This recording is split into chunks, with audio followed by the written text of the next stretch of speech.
Hey guys, welcome back to JD Mods, and today we're going to be installing a brand new set of coilovers on my 1993 Toyota Aristo. So we are going to be installing TrackOne street coilovers that we got from Velocity Racing Performance in Toronto, and I'm pretty sure we're actually one of the first people to install these coilovers on a Toyota, which is pretty cool. So the one cool thing to note is that these coilovers fit the Toyota Supra, Lexus SE300, SE400, and the GS300, as well as obviously the Aristo. So here are the coilovers. They're TrackOne street coilovers. The spring rates are 18K front and 8K rear. This is what was recommended to us, and of course the spring rates kind of depend on which coilover you're buying in terms of how they ride. So this is the first set of, I guess, more expensive coilovers I've ever purchased. I've had springs and I've had eBay coilovers, and Kyle has had Tines, I hope I'm saying that right? Yeah. Tines, and then some Japanese brand he has on his GS300. So this is the actual first pair of expensive ones that I have had, and you can tell just by picking them up based on the finish and how they feel, they are way, way better quality than any of the other ones we've had.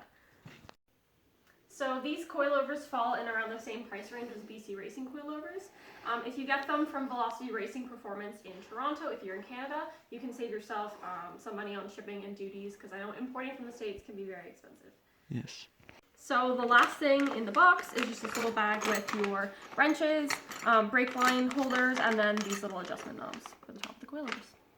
Kyle and I are going to be installing a rear coilover first, and as you can see, we already have the old one out. So we're just going to be starting with them at box height, and we used vernier to make sure that the measurement on both the rear ones was the same, so we don't end up in a lopsided car. And now we're going to go ahead and install, and then we'll adjust the height from there.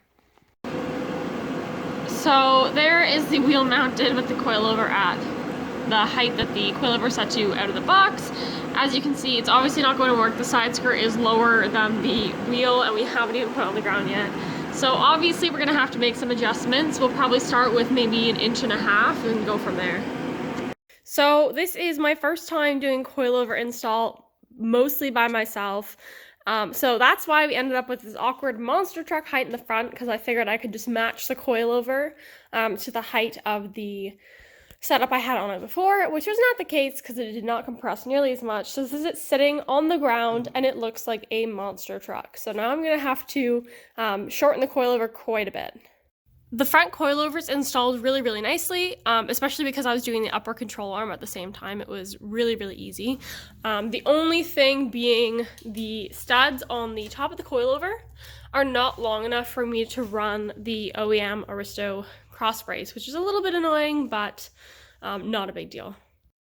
Okay, so after 3 adjustments, we finally got the front where we want it to be, but the back is a little bit low. It's on a jack right now, so that's not actually a good representation of what it's at. It was way too low for what I'm comfortable with right now, so while I'm getting used to driving it, we're just going to pick the back end up a little bit so I don't completely destroy the body kit, and then maybe in the future when I'm a bit more comfortable driving it, we'll lower back down again. So that concludes our coilover install video. This is going to be the final ride height for now anyways, and I'll do a driving video once the car is actually insured and on the road. So that's everything for today. As always, please like, comment, and subscribe.